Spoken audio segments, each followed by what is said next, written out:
ನಮಸ್ತೆ ವೀಕ್ಷಕರೇ, ತಮ್ಮೆಲ್ಲರಿಗೂ JBM ಕಿಚನ್ ಫುಡ್ಗೆ ಸ್ವಾಗತ. ಇವತ್ತು ನಾನು ಮಾಡ್ತಿರೋಂಥ ಒಂದು ಒಳ್ಳೆ ರೆಸಿಪಿ, ಅದೇ ಫಿಶ್ ಗ್ರೇವಿ. ಬನ್ನಿ ಹಾಗಾದರೆ ಹೇಗೆ ಮಾಡೋದು ಅಂತ ಹೇಳ್ಕೊಡ್ತೀನಿ. 2 ಟೊಮೊಟೊ, ಧನಿಯಾ, ಶುಂಠಿ, ಬೆಳ್ಳುಳ್ಳಿ, ಗಸಗಸೆ, ಚಕ್ಕೆ ಲವಂಗ, ಕಾಯಿ ತುರಿ, ಕೊತ್ತಂಬರಿ ಸೊಪ್ಪು ನೋಡಿ ಇಷ್ಟು ನಾನು ರೆಡಿ ಮಾಡಿ ಇಟ್ಕೊಂಡಿದ್ದೀನಿ. ಹಾಗೆ ಒಗ್ಗರಣೆಗೆ ಚಿಕ್ಕ ಚಿಕ್ಕದಾಗಿ ಕಟ್ ಮಾಡ್ಕೊಂಡಿರೋ 2 ಈರುಳ್ಳಿ, ಟೊಮೊಟೊ ಇದನ್ನ ನೋಡಿ ನಾನು ಸ್ಟವ್ ಮೇಲೆ ಮೊದಲೇ ರೋಸ್ಟ್ ಮಾಡಿ ಇಟ್ಕೊಂಡಿದ್ದೆ. 1 ಈರುಳ್ಳಿನ ರೋಸ್ಟ್ ಮಾಡಿ ಇಟ್ಕೊಳ್ಳೋದ್ರಿಂದ ತುಂಬಾನೇ ಟೇಸ್ಟ್ ಆಗಿರುತ್ತೆ. ಹಾಗಾಗಿ ನಾನು ರೋಸ್ಟ್ ಮಾಡಿ ಇಟ್ಕೊಂಡಿದ್ದೆ. ಮಸಾಲೆ ಪದಾರ್ಥಗಳು ರೆಡಿಯಾಗಿದೆ, ರುಬ್ಬಿಟ್ಕೊಂಬೇಡ. ಅದಾದ ನಂತರ ತೊಳೆದಿರೋ ಅಂಥ ಫಿಶ್ನ ಒಂದು ಬೌಲ್ಗೆ ಹಾಕೊಂಡು ಅರಿಶಿನ, ಉಪ್ಪು, ಖಾರ ಇದನ್ನ ನಾವು ನೀಟಾಗಿ ಮಿಕ್ಸ್ ಮಾಡ್ಕೊಂಬೇಡ. ಯಾಕಂದ್ರೆ ಟೇಸ್ಟ್ ತುಂಬಾನೇ ಚೆನ್ನಾಗಿರುತ್ತೆ. ಇದನ್ನ ನಾನು ಮೊದಲೇ ತೊಳೆದು ಉಪ್ಪು ಅರಿಶಿನದಲ್ಲಿ ಒಂದು ಬೌಲ್ಗೆ ಹಾಕಿ ಇಟ್ಕೊಂಡಿದ್ದೆ. ಅಂದರೂ ಇವಾಗಲೂ ಕೂಡ ಸ್ವಲ್ಪ ಲೈಟಾಗಿ ಅರಿಶಿನ, ಉಪ್ಪು ಕ್ಲೀನ್ ಆಗಲಿ ಅಂದ್ಬಿಟ್ಟು ಹಾಗೆ ರುಚಿಗೆ ಸ್ವಲ್ಪ ಖಾರದ ಪುಡಿನ ನಾನು ಹಾಕಿ ಮಿಕ್ಸ್ ಮಾಡಿ ಇಟ್ಕೋತಾ ಇದ್ದೀನಿ. ಈ ರೀತಿ ಮಾಡೋದ್ರಿಂದ ಗ್ರೇವಿ ತುಂಬಾನೇ ಚೆನ್ನಾಗಿರುತ್ತೆ. ಎಷ್ಟು ಬೇಕೋ ಅಷ್ಟು ನೋಡ್ಕೊಂಡು ಖಾರದ ಪುಡಿ ಹಾಕೊಳ್ಳಿ. ನಾವು ಆಮೇಲೂ ಕೂಡ ಮಿಕ್ಸ್ ಮಾಡಬೇಕಾಗತ್ತೆ. ಹಾಗಾಗಿ ಲೈಟಾಗೆ ಖಾರದ ಪುಡಿನ ಹಾಕೊಂಡು ಕೈಯಲ್ಲಿ ಕಲಿಸ್ಕೊಂಡು ನಾವು ಬೌಲ್ಗೆ ಹಾಕೊಂಡು ಇಟ್ಕೊಂಬೇಡ. ಬನ್ನಿ ಇವಾಗ ಫಿಶ್ ಗ್ರೇವಿಗೆ ಫ್ರೈ ಮಾಡ್ಕೊಂಬೇಡ. ಫಸ್ಟು ನಾವು ಸ್ಟವ್ ಮೇಲೆ ಒಂದು ಬಾಣಲಿನ ಇಟ್ಕೊಂಡು ಫ್ರೈಗೆ ಎಷ್ಟು ಬೇಕು ಅಷ್ಟು ಎಣ್ಣೆನ ನಾವಿಲ್ಲಿ ಹಾಕೊಂಡು ಕ್ಲೀನಾಗೆ ಫ್ರೈ ಮಾಡ್ಕೋಬೇಕಾಗುತ್ತೆ. ಎಣ್ಣೆ ಒಂದು 2-3 ನಿಮಿಷ ಕಾಯೋದಕ್ಕೆ ಬಿಟ್ಬಿಡಿ. ಎಣ್ಣೆ ಕಾಯೋ ತನಕನೂ ಕಾದು ಆಮೇಲೆ ಒಂದೊಂದೇ ಫಿಶ್ನ ನಾವಿಲ್ಲಿ ಹಾಕೋತಾ ಹೋಗ್ಬೇಕಾಗತ್ತೆ.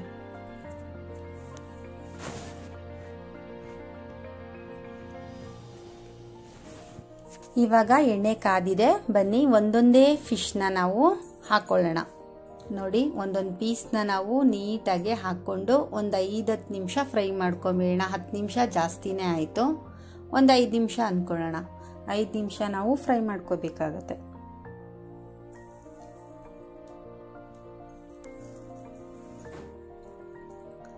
ಈ ರೀತಿ ಮಾಡೋದ್ರಿಂದ ತುಂಬಾನೇ ಟೇಸ್ಟ್ ಆಗಿರುತ್ತೆ. ಲಾಸ್ಟ್ ಟೈಮ್ ನಾನು ನಿಮಗೆ ಕೇರಳ ಸ್ಟೈಲ್ನಲ್ಲಿ ಹೇಳ್ಕೊಟ್ಟಿದ್ದೆ. ಇದು ಇವಾಗ ನಮ್ಮನೆಯಲ್ಲಿ ನಾನು ಮಾಡೋ ಸ್ಟೈಲಲ್ಲಿ ನಾನು ನಿಮಗೆ ಹೇಳ್ಕೊಡ್ತಾ ಇದ್ದೀನಿ. ಎಲ್ಲೂ ಸ್ಕಿಪ್ ಮಾಡಬೇಡಿ, ನೀಟಾಗೆ ನೋಡ್ಕೊಳ್ಳಿ. ಯಾರೆಲ್ಲ ಹೊಸದಾಗಿ ನೋಡ್ತಾ ಇದ್ದೀರಾ ನಮ್ಮ ಚಾನಲ್ಗೆ, ಯಾರೆಲ್ಲ ಹೊಸದಾಗಿ ಅಡುಗೆ ಮಾಡೋದನ್ನ ತಿಳ್ಕೊತಿದ್ದೀರೋ ಅವರು ಈ ರೀತಿನಲ್ಲಿ ಮಾಡಿ. ತುಂಬಾನೇ ಟೇಸ್ಟ್ ಆಗಿ ತುಂಬಾನೇ ಚೆನ್ನಾಗಿ ಬರುತ್ತೆ. ಬನ್ನಿ ಇವಾಗ ಫಿಶು ಫ್ರೈ ಆಗಿದೆ ಒಂದು ಕಡೆ, ಇನ್ನೊಂದು ಕಡೆ ಆಗಲಿ. ಸೊ ಹಾಗಾಗಿ ಇದನ್ನ ನಾವು ಉಲ್ಟಾ ಹಾಕೊಳ್ಳೋಣ.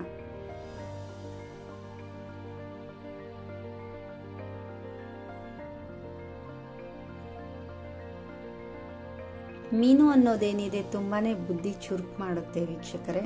ಹಾಗಾಗಿ ವಾರದಲ್ಲಿ ಒಂದ್ಸತಿ ಮೀನನ್ನ ಮಾಡಿಕೊಂಡು ಕುಟುಂಬ ಸಮೇತರಾಗಿ ತಿಂದರೆ ತುಂಬಾನೇ ಆರೋಗ್ಯಕ್ಕೂ ಕೂಡ ಒಳ್ಳೆಯದು ಅಂತಾನೆ ಹೇಳ್ಬೋದು.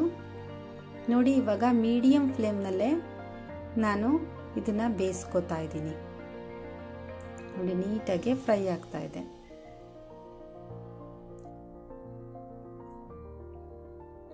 ಒಂದು 5 ನಿಮಿಷ ಫ್ರೈ ಆಗಿದೆ ಅಂತ ಗೊತ್ತಾದ್ಮೇಲೆ ನಾವು ಒಂದೊಂದನ್ನೇ ತಟ್ಟೆಗೆ ಹಾಕೊಂಡು ಇಟ್ಕೊಂಬೇಡ.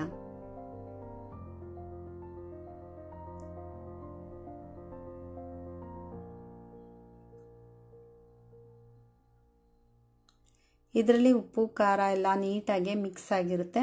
ಹಾಗಾಗಿ ಇದು ಟೇಸ್ಟ್ ಡಿಫ್ರೆಂಟ್ ಆಗಿರುತ್ತೆ ಈ ಥರ ಮಾಡ್ಕೊಂಡು ನಾವು ಗ್ರೇವಿ ತಿನ್ನೋದ್ರಿಂದ.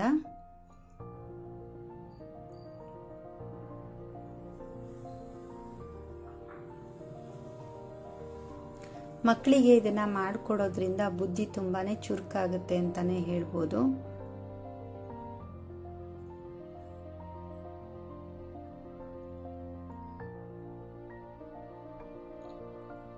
ಇವಾಗ ನಾವು ಫಿಶ್ ತಲೆನ ಹಾಕೊಂಡು ಅದನ್ನು ಕೂಡ ಇಲ್ಲಿ ಫ್ರೈ ಮಾಡ್ಕೊಳ್ಳೋಣ.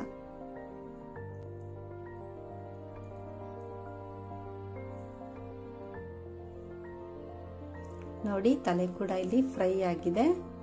ನಾನು ಇದನ್ನು ಕೂಡ ಸರ್ವ್ ಮಾಡ್ಕೋತಾ ಇದ್ದೀನಿ. ನೋಡಿ ಇದನ್ನ ನೋಡಿ ಒಂದು ಬೌಲ್ಗೆ ಹಾಕೊಂಡು ನೀಟಾಗಿ ನಾವು ಸೈಡಲ್ಲಿ ತೆಗೆದಿಟ್ಬಿಡೋಣ. ನೋಡಿ ರೆಡಿ ಆಗಿದೆ.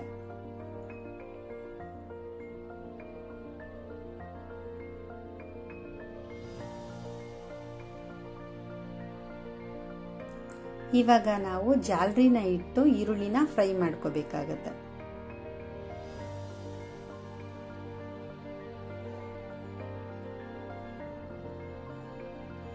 ಈ ರೀತಿ ನಾವು ಈರುಳ್ಳಿನ ಫ್ರೈ ಮಾಡ್ಕೋಬೇಕಾಗುತ್ತೆ. ಅಂದ್ರೆ ಉರಿಬೇಕು ಸ್ಟವ್ ಅಲ್ಲಿ. ನಾನು ಆವಾಗಲೇ ನಿಮಗೆ ತೋರಿಸಿದ್ನಲ್ಲ ಮಸಾಲೆಗೆ ರೆಡಿ ಆಗಿರೋ ಈರುಳ್ಳಿ ನಾನು ಜಾಲರಿನಲ್ಲಿ ಸುಟ್ಟಿಟ್ಕೊಂಡಿದ್ದೆ ಅಂತ, ಅದನ್ನ ಈ ರೀತಿನಲ್ಲಿ ನಾನು ಸುಟ್ಟಿಟ್ಕೊಂಡಿರೋದನ್ನ ನಾನು ನಿಮಗೆ ತೋರಿಸ್ತಾ ಇದ್ದೀನಿ.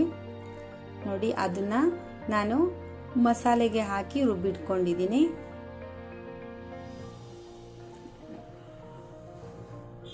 ಇವಾಗ ಬಾಣಲಿಗೆ ಚಿಕ್ಕ ಚಿಕ್ಕದಾಗಿ ಕಟ್ ಮಾಡ್ಕೊಂಡಿರೋಂಥ ಈರುಳ್ಳಿನ ಹಾಕೊಂಡು ಸ್ವಲ್ಪ ಪ್ರಮಾಣದಲ್ಲಿ ಖಾರದ ಪುಡಿನ ಹಾಕೊಂಡು ಹಾಗೆ ಕಟ್ ಮಾಡ್ಕೊಂಡಿರೋಂಥ 2 ಟೊಮೊಟೊನ ಹಾಕೊಂಡು ನಾವು ನೀಟಾಗಿ ಮಿಕ್ಸ್ ಮಾಡ್ಕೊಳ್ಳೋಣ.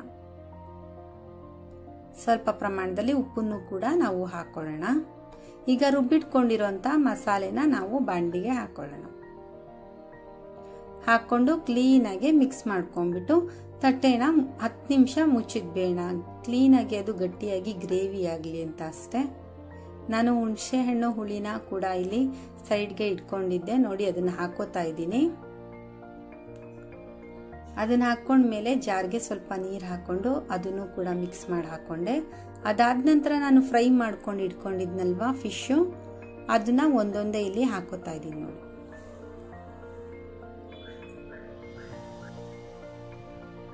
ನೋಡಿ ನಿಧಾನಕ್ಕೆ ಒಂದೊಂದನ್ನೇ ಹಾಕೋಬೇಕಾಗುತ್ತೆ. ಇದನ್ನು ಕೂಡ ಇದರ ಬೌಲಲ್ಲಿ ಖಾರ ಅರಿಶಿನ ಉಪ್ಪೆಲ್ಲ ಇರುತ್ತಲ್ವ ಅದನ್ನು ನಾನು ಇಲ್ಲಿ ಸೇರಿಸ್ಕೊಂಡು ಒಂದು 3 ನಿಮಿಷ ತಟ್ಟೆನ ಮುಚ್ಚಿಬಿಟ್ಟು ತೆಗೆದು ನೋಡ್ತಾ ಇದ್ದೀನಿ. ಆಲ್ರೆಡಿ ಮಿಕ್ಸ್ ಆಗಿಬಿಟ್ಟಿದೆ ಇದು ಇದರಲ್ಲಿ. ನೋಡಿ ಇವಾಗ ಒಂದೊಂದೇ ಹಸಿಮೆಣಸಿನ್ಕಾಯಿನ ಇಲ್ಲಿ 1-2 ಹಸಿಮೆಣಸಿನ್ಕಾಯಿ ಅಷ್ಟು ಹಾಕೊಂಡೆ. ಕೊತ್ತಂಬರಿ ಸೊಪ್ಪನ್ನು ಕೂಡ ಇಲ್ಲಿ ನಾವು ಹಾಕೋಬೇಕಾಗುತ್ತೆ. ಮೊದಲೇ ಫ್ರೈಯಲ್ಲಿ ಬೆಂದಿರುತ್ತಲ್ವ ಮೀನು, ಹಾಗಾಗಿ ಬೇಗ ಬೆಂದ್ಬಿಡುತ್ತೆ. ಇವಾಗ ಬೆಣ್ಣೆನ ಹಾಕೊಂಡು ತಟ್ಟೆನ ಮುಚ್ಚಬೇಡ. ನೋಡಿ ಬೆಣ್ಣೆ ಕರಗಿದೆ. ಮೇನಾಗೆ ಈ ರೆಸಿಪಿಗೆ ಬೆಣ್ಣೆ ಹಾಕೋಬೇಕು ವೀಕ್ಷಕರೇ, ತುಂಬಾನೇ ಟೇಸ್ಟಿಯಾಗಿರುತ್ತೆ. ನೋಡಿ ಬೆಣ್ಣೆ ಎಲ್ಲ ಗ್ರೇವಿನಲ್ಲಿ ಕರಗಿದೆ. ನೋಡಿ ಎಷ್ಟು ಚೆನ್ನಾಗಿ ಗ್ರೇವಿ ರೆಡಿಯಾಗಿದೆ. ಬನ್ನಿ ಇವಾಗ ಸರ್ವ್ ಮಾಡ್ಕೊಳ್ಳೋಣ. ನೋಡಿ ಬಿಸಿ ಬಿಸಿ ಫಿಶ್ ಗ್ರೇವಿ ರೆಡಿಯಾಗಿದೆ. ಇದನ್ನ ನೀವು ಸ್ವಲ್ಪ ತೆಳ್ಳಗೆ ಮಾಡಿಕೊಂಡ್ರೆ ಸಾಂಬಾರ್ ರೀತಿನೂ ಸಹ ಆಗುತ್ತೆ. ನೋಡಿ ತುಂಬಾನೇ ಟೇಸ್ಟಿ ಆಗಿರುತ್ತೆ. ತುಂಬಾನೇ ಅಂದ್ರೆ ತುಂಬಾ ಚೆನ್ನಾಗಿರುತ್ತೆ. ಚಪಾತಿ ಜೊತೆ ಅನ್ನದ ಜೊತೆ ನೀವು ತಿನ್ಕೋಬಹುದು.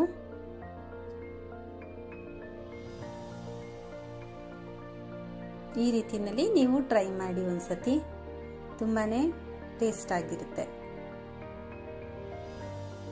ಇದಕ್ಕೆ ನಾನು ಸ್ವಲ್ಪ ಕೊತ್ತಂಬರಿ ಸೊಪ್ಪನ್ನ ಹಾಕೋತಾ ಇದ್ದೀನಿ. ನೋಡಿ ಬಿಸಿ ಬಿಸಿ ಆಗಿರುವಂತ ಫಿಶ್ ಗ್ರೇವಿ ಇವಾಗ ರೆಡಿಯಾಗಿದೆ. ಇದನ್ನ ನೀವು ಮಾಡಿಕೊಂಡು ಟೇಸ್ಟ್ ಮಾಡಿ ನೋಡಿ, ಹೇಳಿ ಹೇಗಿತ್ತು ಅಂತ. ಇದನ್ನ ನಾನು ಬಿಸಿ ಬಿಸಿ ಅನ್ನದ ಜೊತೆ ಹಾಕೊಂಡು ತಿಂತೀನಿ.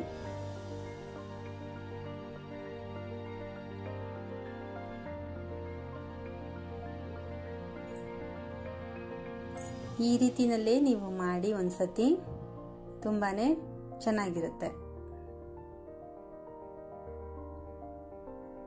ಹೊಸತಿ ನಾನು ನಿಮಗೆ ಕೇರಳ ಸ್ಟೈಲಲ್ಲಿ ಹೇಳ್ಕೊಟ್ಟಿದ್ದೆ. ಇದು ನಾನು ಮಾಡೋ ಸ್ಟೈಲಲ್ಲೇ ನಾನು ನಿಮಗೆ ಹೇಳ್ಕೊಟ್ಟಿದ್ದೀನಿ. ನೀವು ಇದೇ ರೀತಿ ಮಾಡಿ.